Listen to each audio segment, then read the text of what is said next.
මලලසේකර මහපඩිදුගේ නාමේ සමරමු Siri නාමේ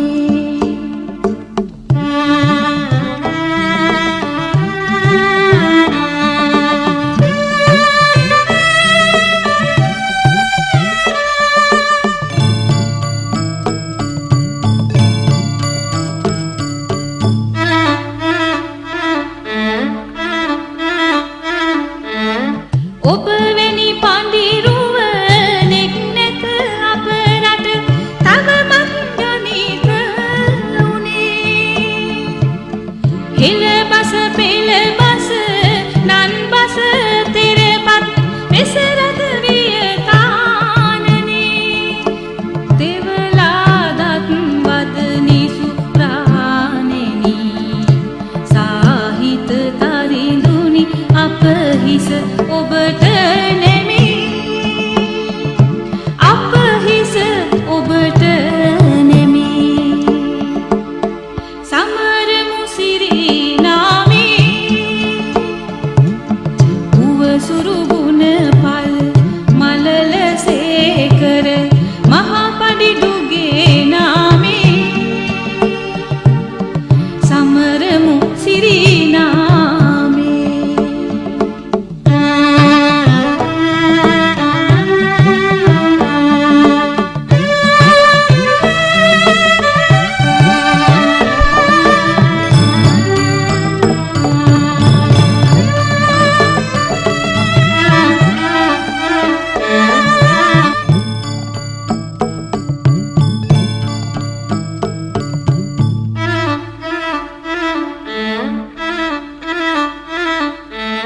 සමරමු Siri නාමේ උවසුරු ගුණ පල් උද්ධාතරණං ගච්ඡාමි ဒုတိယံ පි ධම්මං තරණං ගච්ඡාමි ဒုတိယံ පි සංඝං තරණං ගච්ඡාමි တတိယံ පි බුද්ධං තරණං ගච්ඡාමි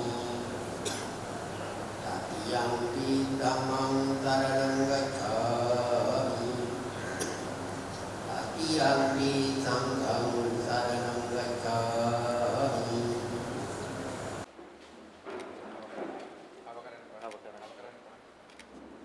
ජාතික ආගමික හා අධ්‍යාත්මික සේවාවන් රැසක් ඉටුවමින් ශ්‍රී ලාංකේය බුද්ධ ශාසන වරපොලේ අතර මහාචාර්ය සුබ උදෑසනක් ඔබ සැමටම. අද සමස්ත ලංකා බෞද්ධ මහා සම්මේලනයේ දීර්ඝ කාලයක නායකත්වයේ දරමින් මේ සමස්ත ලංකා බෞද්ධ මහා සම්මේලනයටත් මේ ශ්‍රී ලංකා දීපයටත් ලෝකවාසී බෞද්ධ හිතවාදී මහ ජනතාවටත් දේශ දේශාන්තරවල ධර්ම ප්‍රචාර කටයුතු සිදු කළ ලෝක බෞද්ධ මහා සම්මේලනයේ නිර්මාතෘ මහාචාර්ය ගුණපාල මල්ලසේකර මැතිතුන්ගේ 126 වන ජන්මෝත්සවය සැමරුම කල්යාණ මිත්‍රයන් වශයෙන් සහ කළගුණ දන්නා සත්පුරුෂයන් හැටියට සමස්ත ලංකා බෞද්ධ මහා සම්මේලනයත් මල්ලසේකර මැතිතුන්ගේ පරපුරෙන් පවත්වාගෙන යන ලබන මෙම මල්ලසේකර පදනමත් ඒකාබද්ධ වෙලා කටයුත්ත මැදට ආපු අවස්ථාව. ගෞරවනීය වන්දනීය පූජනීය අරුතර මහා සංඝරත්නයන් අවසරයි. සමස්ත ලංකා බෞද්ධ සම්මේලනයේ ගරු සභාපති චන්ද්‍රා වාකිෂ්ඨ මැතිතුමාගෙන් අවසරයි. සමස්ත ලංකා බෞද්ධ සම්මේලනය නියෝජනය කරන අධ්‍යක්ෂක මණ්ඩලය සහ නිලධාරී මණ්ඩලයෙන් අවසරයි. මලලසේකරේ පදනමේ නියෝජනය කරන නිලධාරීගේ අවසරයි. ඒ වගේම අද මේ 126 වෙනි ජන්ම දිනය මහාචාර්යතුමාගේ නිමිති කරගෙන මේ වාර්ෂිකව මේ පවතින මේ උත්සවයට සභාවට රැස් වී සිටින සෑම දෙනාටම සුබ උදෑසනක් හැමෝගෙම අවසරයි. වැඩි කාලයක් ගත වී තිබෙන නිසා මට මෙතන දේශනාවක් කරන්න අවශ්‍ය නැහැ. හැබැයි අපිට පැවරලා තියෙන්නේ මලලසේකර පදනමේ සභාපති හැටියට මෙතන නියෝජනය කරන අධ්‍යක්ෂක මණ්ඩල වෙනුවෙන් ඇත්තට මෙතුමාගේ උරුමේ උරුමකාරයන් හැටියට අපේ ස්තුතිය සමස්ත ලංකා බෞද්ධ සම්මේලනයට වාර්ෂිකව මේ කරන වැඩසටහන අපිට ආරාධනය කරන හේතුවෙන් මම හිතන්නේ සමාජයක් හැටියට විශේෂයෙන්ම බුද්ධිමත් ප්‍රගතිශීලී සමාජයක් හැටියට සලකුණක් තමයි ඇත්තටම කළගුණ සැලකීම. ඇත්තම මෙතුමා ඉගෙන ගන්න වෛද්‍ය විද්‍යාව තාත්තා ආයුර්වේද වෛද්‍යවරයෙක් ඉඳන්දී බහුතරයක් දෙනවන කතාවක් තමයි. මම කොළඹ විශ්වවිද්‍යාල වෛද්‍ය පීඨයට ගිහිල්ලා වෛද්‍ය පීඨයේ ලේඛාධිකාරිවරයාට කිව්වහම බුදුම වෙනවා මෙයා අපි දන්නේ නැහැ මෙඩිකල් ෆැකල්ටි එක ඉගෙන ගත්ත බව මෙතුමා. මම කිව්වා 1917 ඉඳලා 1920 දක්වා වෛද්‍ය පීඨයේ ඉගෙන ගත්තේ මෙතුමා. බුදුම කියන්නේ මෙතුමා වෛද්‍ය පීඨයේ තාත්තා මරුණ අවස්ථාවකදී වෛද්‍ය පීඨයේ ඉඳෙමින්ම ලන්ඩන් විශ්වවිද්‍යාලයට සම්බන්ධ වෙමින්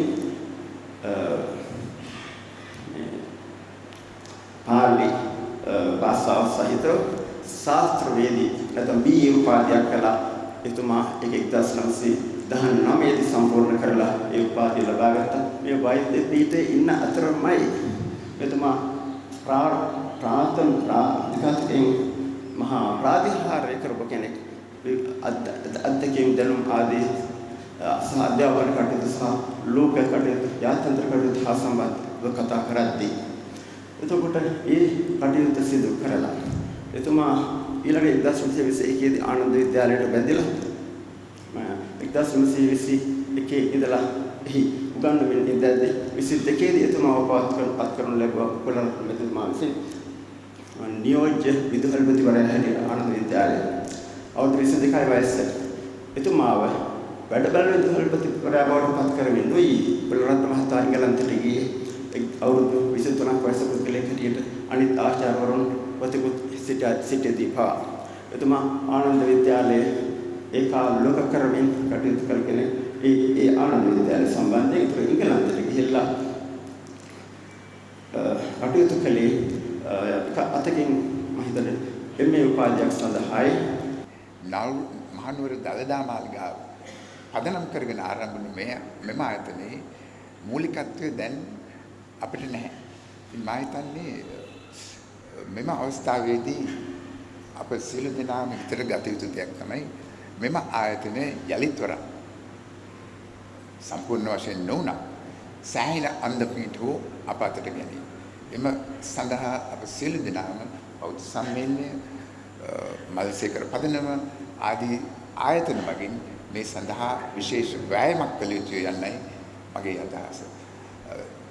අනාගතයට අපට දිය හැකි දායාදයක් තමයි බෞද්ධ ජාත්‍යන්තර බෞද්ධ සහයෝගිතාවේ සහෝදරත්වයේ යලිත් වරක් ලාංකික බෞද්ධයන්ගේ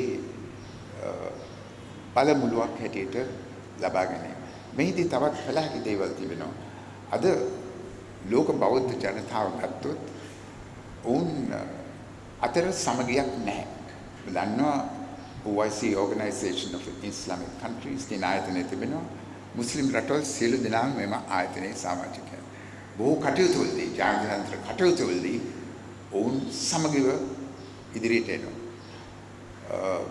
මෙන්න ආගම්වල එම තත්ත්වය තිබෙනවා. ඔවුන්ට නායකයන් සිටිනවා, වතිකානයේ බෝක්තුමා සිටිනවා. ඒ වගේ නායකයන් සිටිනවා එම ආගම් මුල් කරගෙන. බෞද්ධයන්ට එවැනි ආයතනයක් ඇත්තෙත් නැහැ, එවැනි නායකත්වයක් ඇත්තෙත් නැහැ.